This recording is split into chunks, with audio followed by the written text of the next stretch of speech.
All right, basketball fans, I'm coming at you with another video discussing New York Knicks during the All-Star break and going forward. The All-Star break's almost over. Thursday night, Knicks are back in action. They travel to Milwaukee. It'll be 8 p.m. Eastern Standard Time, 5 p.m. Pacific.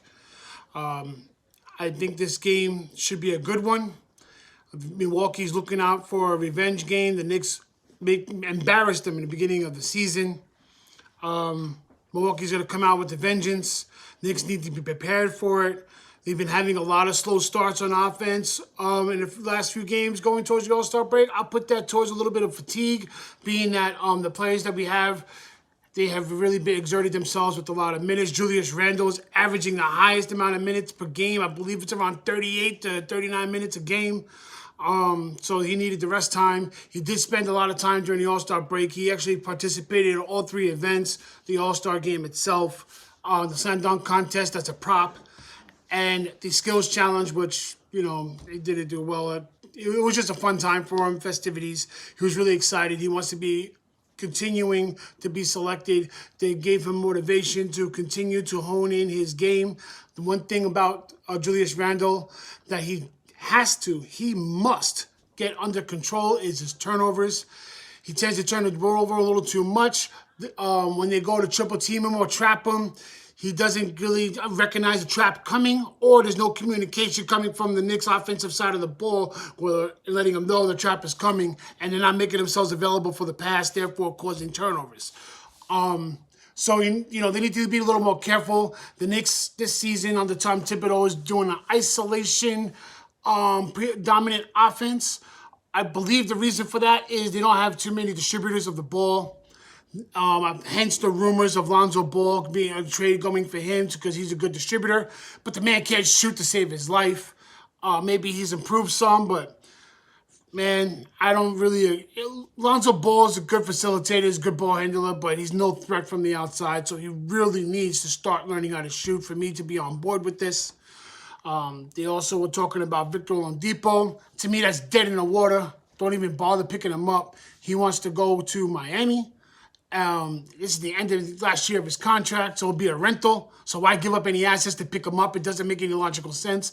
I think a lot of the mainstream media is just trying to come up with content just to put out there for the people to read and to talk about. But Victor Oladipo, he doesn't want to play in New York. So why bother? I discussed that in a video a couple days back. Another one was Terry ROZIER from Charlotte. He's another guy that the Knicks could potentially go after. They're actually, according to the DailyKnicks.com, they're heavily pursuing Terry ROZIER, and he is an ISO type player. He's averaging 20 points a game, but he's only got 4 assists. That could be for a majority of reasons. Maybe Charlotte doesn't have enough shooters. I don't really watch Charlotte too much to understand what goes on their offensive side. I just know that his stats on the distributing factor when it comes to being floor general are a little low. But that also, like I said, it could be that there's people are missing their shots or he's just not trusting his offense. Well, under this particular team, although it's ISO heavy, it is about getting the ball to the open shooter. That's it. And if you're open, shoot the rock. That's a little bit of Mike Woodson and a little bit of hybrid of Tom Thibodeau. I noticed when the Knicks, when they hit their shots, nobody can beat them. They're very hard to beat. Not that nobody can, but it's pretty difficult. We beat some elite teams in this league so far this year when we were hitting our shots. We're young, we're inconsistent. Sometimes we're unsure of ourselves, but I always see progress from game to game. We did have a couple of letdown games. That's going to happen. It's a long season. It is a different type of season. A lot of stadiums don't have fans in there just yet. Just so happened that Madison Square Garden is able to start with 2,000. That's good. That means there's light at the end of the tunnel, everyone. We are getting out of this pandemic slowly but surely. Just not as fast as we would like. With this new technology, the new age of the millennial age, everything was so used to and was spoiled to everything happening right now, today. Take a breather, slow down, be patient, trust the process. We're headed in the right direction.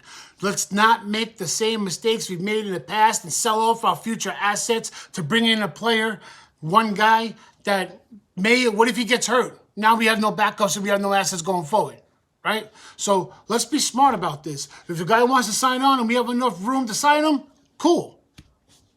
But to trade away our guys for a guy to come in and potentially sign off with another team, like, for example, Oladipo to Miami, like, that's just silly. You know, we could win now, fine. Let's go and grab some players in and be out in the second round or make it to the Eastern Conference Finals, be out, and then we're irrelevant again for the next 4 years. We did that in 2013. Let's not do it again. Since Patrick Ewing was traded, the Knicks have nonstop made bad decisions. Now we have a new front office. They're being smart. We are loaded with first-round picks coming up in the next few seasons. Let's use that to our advantage. Either we acquire assets to trade, or we get some really good first-rounders to join the team and keep this team fresh, keep this team young. I do worry because Tom Thibodeau tends to push his team to the limit. Well, that's because there's nobody on the bench to come up and be consistent. He is very big on trust. So if he can trust his bench to play, they're going to get their minutes. It's just what it is. But if you're going to sit there and not play well, you're going to have to sit. And that goes for the starters too. He sat quite a few starters for long periods of time this year. The only one that really has been consistent all season, game in and game out, is the Julius Randle. So, I'm going to let you guys go. I just want you guys to tune in to watch the game on Thursday. I'm going live tomorrow. We're going to do a little pregame, to pregame talk, celebration, however you want to call it. We're going to talk Knicks. We're going to talk Giants. If anybody wants to talk Mets baseball or any other their teams, it doesn't have to be the Knicks, because I know a lot of haters out there don't like New York Knicks. But if you want to come on there and, you want to hate, that's cool. Like I said, I will always be interacting with anybody that's in the chat. No trolling, please. No spamming. I'm still new, so I don't think it's going to be a big crowd. Probably I'll be lucky to get 2 or 3 people in there, to be perfectly honest with you. And that's okay. Like I said, you got to start from somewhere. And I'm going to trust the process of content creating. Thank you to Tana, and thank you to Bad Dog and the mods and their subscribers who pushed me to do this. If it wasn't for them, I wouldn't even started a channel, to be perfectly honest with you. I just would have been those guys chatting in the chat and, and just a fan. So all of you that has come over from the Tana and or Bad Dog, and anyone from Facebook that came over, subscribed, and would like more content, I thank you so much. You guys mean a lot. You're keeping me coming on here. I do have 25 subscribers in less than a week. To me, that's a win. Let's keep building. Let everyone know. If you enjoy the content, you want to support my channel, let your people know. We can all do it together. It's a community, right? So, I'm out. Pistol Pete. I'll see you guys tomorrow. I should be signing on, if I don't have any technical difficulties, I'd say around 5 p.m. Pacific. That'll be 8 p.m. Eastern Standard Time. I believe that's a good time to sign on. Maybe I'll get some of you coming off work or whatever the case might be. If not, just check it out after the fact. Hopefully it'll be good. I have no idea. It'll be my first live. Thank you, everyone. Have a good day. Be safe. Peace.